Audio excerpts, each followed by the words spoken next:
guys, welcome back to my channel. Today we have yet another movie to review, which is Hulu's latest original thriller, No Exit. I saw a lot of people who I personally follow review this movie, so I thought why the hell not do it myself as well. Thrillers are my favorite genre, so I was more than excited to check this one out. But before we get into the actual review, you can find my K-pop channel linked in the description and pinned comment, along with my other social media in case you're interested in even more content from me. I promise I will upload more on this channel as well, and there are so many reviews I want to get up for you guys very soon, and maybe even some deep dives. We will see, but for now let's just get into the depths of No Exit.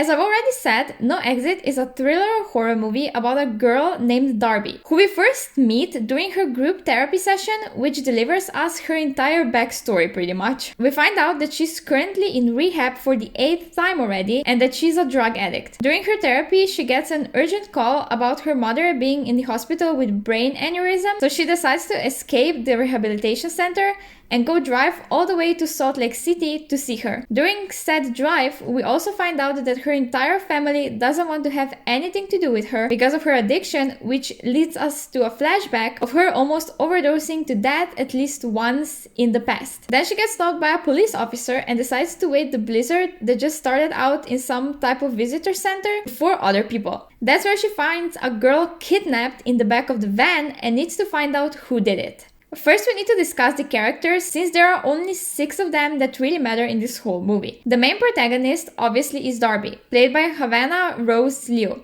She doesn't have much of a backstory developed, but just enough to make you feel sorry for her. But then on the other hand, she acts like a total asshole to everyone at the start, so you don't really feel like supporting her. Her actions and devotion to saving the little girl are mostly the ones that make you root for her, but not really her as a person. I did not care whether or not she died, to be honest. I just wanted for the little girl to be saved. They didn't give me anything to get attached to, and that's where we have a problem. If I don't get attached, then I just don't give a fuck, and yeah, I didn't give a fuck about what happened to her at the end. We will circle back to the rest of the characters a bit later. One thing I really liked in this movie was the whole single location setting during winter. I don't know what it is, but something about winter and snow makes everything way creepier than it would be otherwise. This is one of the reasons why I found this thriller very eerie and tension-filled, since basically the second she stepped into the center. They keep going outside from time to time, so it's pretty clear that they wanted to play into the creepiness of a winter storm setting when they were creating this movie. There is a cliché-ass trope that many of us are sick of, where they can't get any signal on their phone, no matter where the fuck they go. In this particular case though, it really didn't bother me, because it made total sense for the situation she was stuck in. In my city, Wi-Fi dies if too much rain falls, let alone a damn blizzard.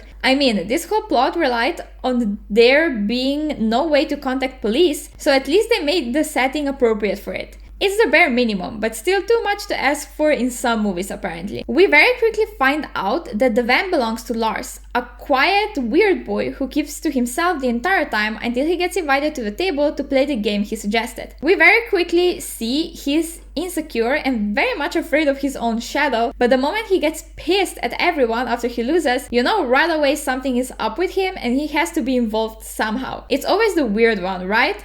Well, he definitely didn't behave normally in any way and was sus since the very start to me. So finding out he's the kidnapper really didn't wow me in any particular way. Definitely wouldn't call it a plot twist. It got me very confused though, because the whole marketing of the movie implied we would be looking for the kidnapper pretty much the entire time. Yet we find out who he is after like 30 minutes. I was feeling a bit lost there, and it's a bit of a false advertising, but it's not that big of a deal. I didn't stay confused for long though, because just a few minutes later we find out Ash, the nice, normal-looking boy, is the second kidnapper and basically the mastermind behind the entire crime operation. It didn't come as much of a shocker either, because they made extra effort to make him look nice and helpful, so that always brings up red flags in my head. I would still call this a plot twist though, because I didn't see it coming entirely. I was suspicious of him, but not straight up sure he was involved. He could just be way too into other people's business for my personal taste. Now the main issue I have with Ash and Lars being our villains for the the story is the fact that they don't bring high stakes, at least not till the third act of the movie. As I already mentioned, we find out right away pretty much that Lars can barely take care of his own self, let alone get a kidnapping done successfully by himself. He is afraid of everything that moves and is clearly entirely influenced by Ash. Ash, on the other hand, also isn't the brightest mind in the world. Yes, he might be better skilled and less afraid of his own shadow, but the mistakes he makes along the way are just so incredibly stupid that it's hard for me to believe these two guys have been doing this as their whole ass job. They tell us that they have been doing this for a while and basically work for whoever Uncle Kelly is supposed to be. They kidnap children and supposedly give them a better home. This is yet another fact that puts Lars and Ash apart drastically. Lars believes this story entirely, while you can see in Ash's eyes that he knows they are basically human trafficking these poor little kids. But how the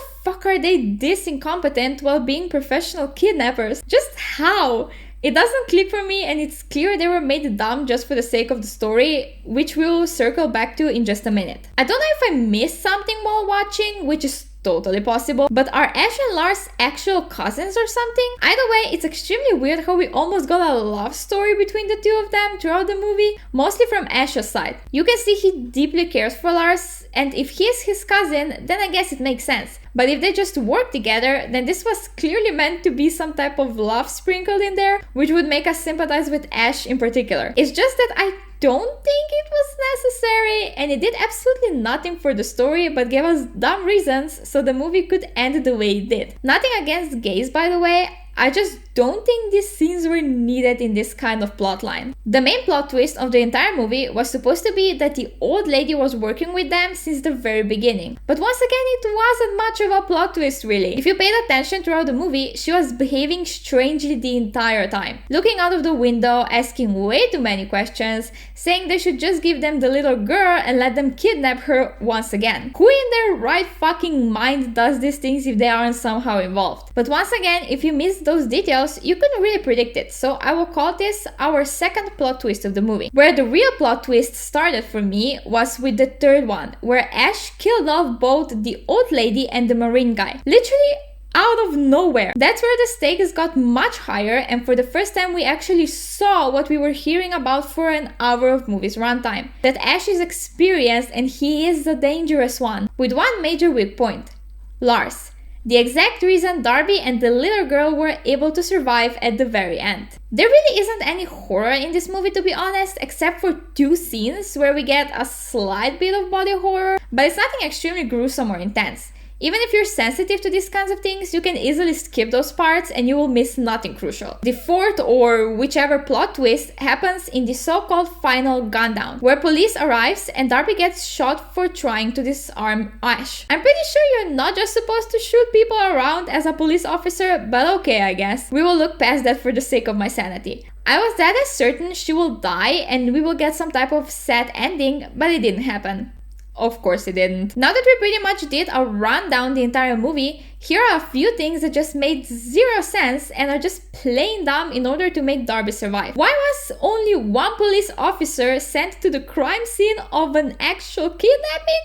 That would never happen in real life, and it was such a lazy writing choice on the behalf of the creators. If there were more, Ash would be gunned down and everything would end right then and there. Instead, we got a cheap way out for a few extra minutes of thrill when that one police officer gets killed by Ash. Why was Darby not killed like everyone else? It would make sense to just kill everyone and run off with the little girl. Problem easily solved, yet they kept her alive for literally no reason. None at all. She was the one who figured everything out to begin with, so killing her would actually make the absolute most sense. Also, how did that message to the police get sent, although Ash deleted it? Is it some type of system that sends messages even if you delete them after they don't get sent?